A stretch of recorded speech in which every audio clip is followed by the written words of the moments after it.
നമസ്കാരം. സാമ്പത്തിക തടസ്സങ്ങൾ മാറാനായിട്ട് നമുക്ക് സ്വയം ചെയ്യാവുന്ന ചില വിദ്യകൾ, മാന്ത്രിക വിദ്യകൾ, നമ്മുടെ ജീവിതത്തിൽ നിരന്തരമായിട്ട് നമ്മൾ ചെയ്യുന്ന നമ്മുടെ കുഞ്ഞുണ്ണി മാഷ് പണ്ട് പറഞ്ഞിട്ടുണ്ട്, വലിയൊരു ലോകം നന്നാവാൻ ചെറിയൊരു കാര്യം ചെയ്താൽ മതി. വലിയൊരു ലോകം നന്നാവാൻ ചെറിയൊരു സൂത്രം ചെവിയിലോതാം. എന്താ? ഞാൻ സ്വയം നന്നാവുക. അപ്പോൾ ചോദിക്കും നിങ്ങൾ, അങ്ങനെയെങ്കിൽ പിന്നെ ഇതിൽ നിന്ന് എങ്ങനെ സമ്പത്ത് വരുമെന്ന്.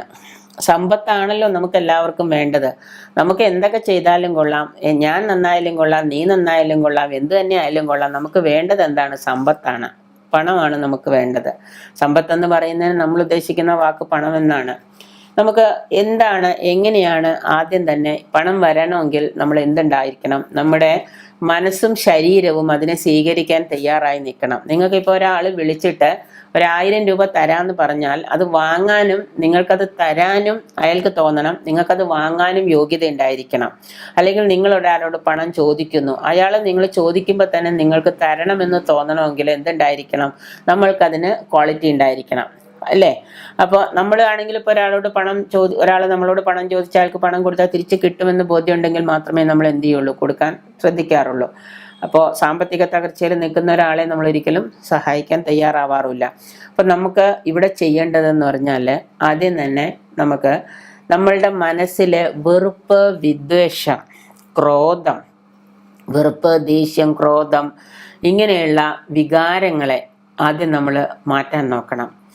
നമുക്ക് ആരോടൊക്കെയാണോ, ഇപ്പം നിങ്ങളിത് കേട്ട് കഴിയുമ്പോൾ ഒരു മിനിറ്റ് എടുത്തിട്ട് 1 മിനിറ്റ് നിങ്ങൾ ചെയ്യേണ്ടത്, നിങ്ങൾക്ക് ആരോടൊക്കെയാണോ, വീട്ടിലായിക്കോട്ടെ, പുറത്തായിക്കോട്ടെ, സുഹൃത്ത് വലയത്തിലായിക്കോട്ടെ, ആരോടൊക്കെയാണോ ദേഷ്യം, വിഷമം, വെറുപ്പ്, വിഷമം അതിൽ ഭയങ്കര പ്രധാനമാണ്.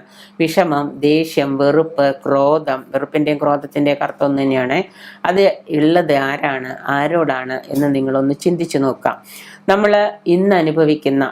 ഇന്ന് നമ്മൾ അനുഭവിക്കുന്ന പലതരം സാമ്പത്തിക ബുദ്ധിമുട്ടുകളും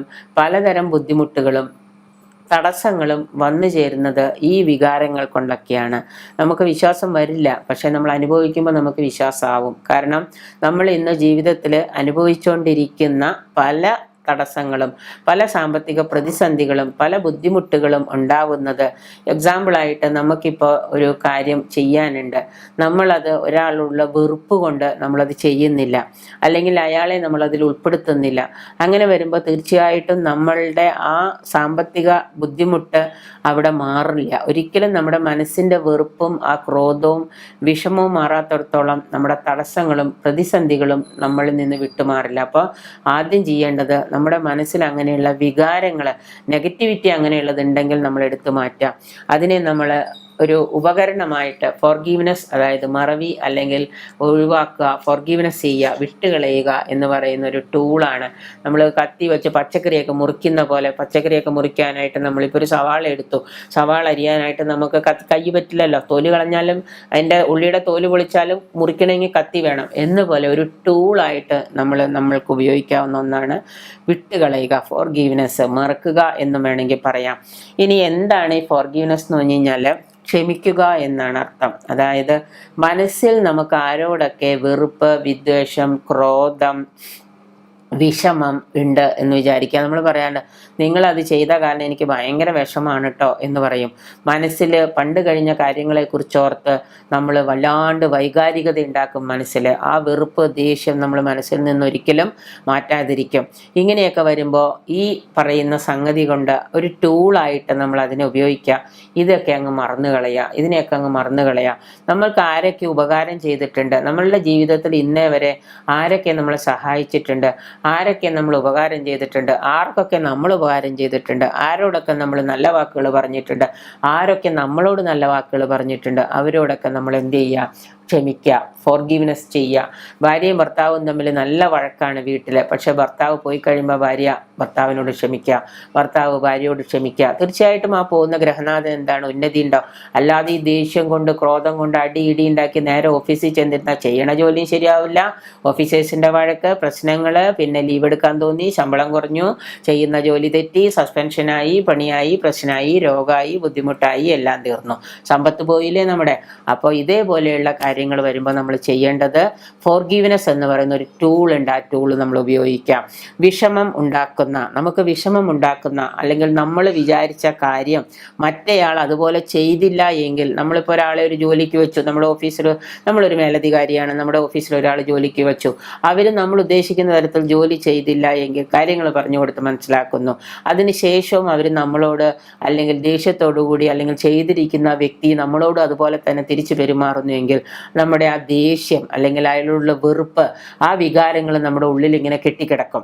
ആ കെട്ടിക്കിടക്കുന്ന വികാരങ്ങൾ കൊണ്ട് നമുക്ക് എന്താണ്, അത് ഒരിക്കലും മുന്നോട്ട് പോകാൻ നമുക്ക് ഒരു മാർഗമാവില്ല, അവിടെ തടസ്സം ഉണ്ടാവും.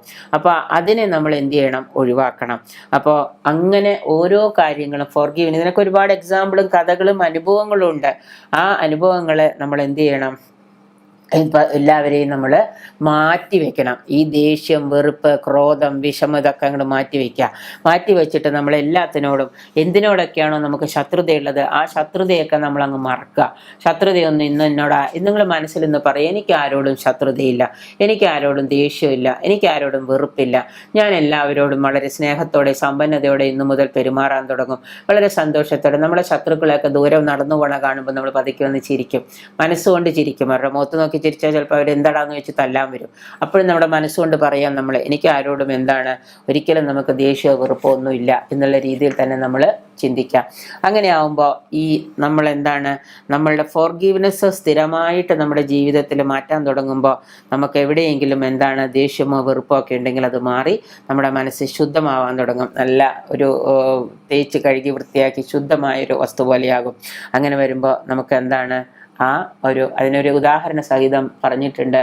ഒരിക്കൽ ഒരു ഗുരുവിൻ്റെ അടുത്ത് കുറേ കുട്ടികൾ, ഗുരുകുല വിദ്യാഭ്യാസമാണ് പണ്ട്, പഠിക്കാൻ പോയ സമയത്ത് ഗുരുവിൻ്റെ അടുത്ത് ചെന്ന് കഴിഞ്ഞപ്പോൾ ഗുരുവിനോട് കുട്ടികൾ പറഞ്ഞു, ഗുരു ഞങ്ങൾക്ക് ഒന്നും തന്നെ മനസ്സിലാവുന്നില്ല, ഒന്നും തന്നെ പഠിക്കാൻ പറ്റുന്നില്ല, സാമ്പത്തികമല്ല അവരുടെ കർമ്മം എന്ന് പറയുന്നത് ഇതാണ്. അപ്പോൾ ഗുരു പറഞ്ഞു, നിങ്ങളെല്ലാവരും കൂടെ പോയിട്ട് എന്ത് ചെയ്യുക, അപ്പോൾ ഒരു ചാക്കെടുത്തിട്ട് വരാൻ പറഞ്ഞു. ചാക്കെടുത്തിട്ട് വന്നു. മനസ്സിലായില്ല എന്തിനാണെന്ന്. ഉടനെ പറഞ്ഞു, ചാക്കെടുത്തിട്ട് വന്നു കഴിഞ്ഞപ്പോൾ പറഞ്ഞു, നിങ്ങൾ ആ ചാക്കിലെല്ലാവരും കുറേശ്ശെ ഉരുളക്കിഴങ്ങ് അവിടെ കിടക്കുന്നുണ്ട്, ആ ഉരുളക്കിഴങ്ങ് പറക്കി അതിലിടാൻ പറഞ്ഞു. അങ്ങനെ ഉരുളക്കിഴങ്ങ് പറക്കി ഇട്ടുകൊണ്ട് വന്ന കുട്ടികൾ. ഗുരു പറഞ്ഞു, നിങ്ങൾ എവിടെ പോകുമ്പോഴും നിങ്ങളുടെ കൂടെ ഈ ഉരുളക്കിഴങ്ങ് ഉണ്ടാവണം, നിങ്ങളുടെ തോളിൽ ഈ ചാക്ക് ഉണ്ടാവണം. ഇതൊരിക്കലും നിങ്ങൾ നിലത്ത് വയ്ക്കുകയോ എവിടെയും വെച്ച് മറക്കുകയോ ഒന്നും ചെയ്യരുത്. കുട്ടികൾക്ക് മനസ്സിലായില്ല, ഗുരു പറഞ്ഞ കാര്യമാണ്. പണ്ടൊക്കെ ഗുരുക്കന്മാർ പറഞ്ഞ അതേപോലെ തന്നെ ചെയ്യേ.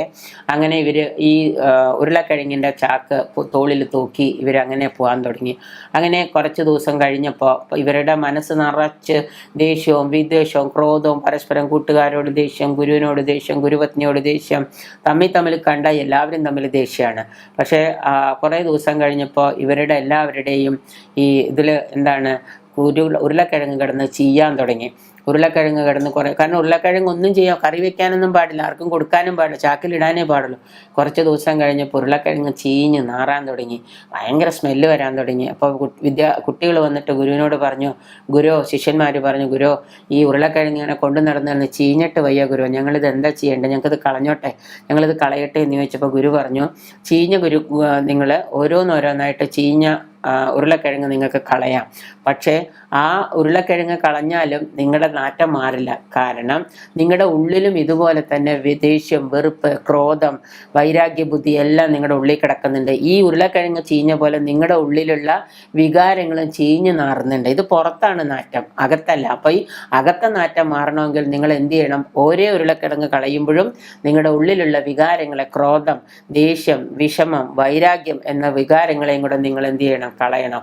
ഇത് കളയുന്ന പോലെ അതും കളഞ്ഞാൽ നിങ്ങളുടെ ഉള്ളിൽ ചീഞ്ഞു നാറുന്നത് മാറും, നിങ്ങൾക്ക് ഉന്നതി ഉണ്ടാവും. ജീവിതത്തിൽ പല ഉന്നതികളും നിങ്ങൾക്ക് ഇതിൽ നിന്ന് നേടാൻ പറ്റും. ഇന്നു മുതൽ നിങ്ങൾ പഠിക്കുന്നതും ചെയ്യുന്നതും മനസ്സിലാക്കാൻ പറ്റും. അപ്പോഴാണ് ശിഷ്യന്മാർക്ക് മനസ്സിലായത് ഗുരു പറഞ്ഞ നിസ്സാര കാര്യം. അങ്ങനെ അത് എല്ലാവരും ഉരുളക്കിഴങ്ങ് കൊണ്ടുപോയി കളഞ്ഞ് തങ്ങളുടെ ഉള്ളിലെ ചിന്തകളെയെല്ലാം വലിച്ചെറിഞ്ഞ് കളയാൻ തുടങ്ങി. വെറുപ്പും ക്രോധവും വിഷമവും വൈരാഗ്യ ബുദ്ധിയൊക്കെ കളയാൻ തുടങ്ങി. അതോടുകൂടി എല്ലാവർക്കും നല്ല ഒരു വിചാരം, ചിന്തകൾ, നല്ലൊരു ഉന്നമനം, ഉയർച്ച ഉണ്ടായി. അതുപോലെ ഗുരുക്കന്മാർ പണ്ട് കാലത്ത് പറയുന്ന ഓരോ എക്സാമ്പിളുകളും നമ്മുടെ ജീവിതത്തിൽ നമ്മൾ പ്രാവർത്തികമാക്കുക. അപ്പോൾ സമ്പത്ത് ഉണ്ടാവാനായിട്ട്, സമ്പത്ത് വരാനായിട്ട് നമ്മൾ ആദ്യം തന്നെ ഫോർഗീവ്നെസ് എന്ന് പറയുന്ന ആ ഒരു സംഗതി, നമുക്ക് നമ്മളോട് ആരും വൈരാഗ്യം കാണിച്ചോട്ടെ, നമുക്ക് ആരോടും വൈരാഗ്യമില്ല എന്ന് കാണിക്കുക.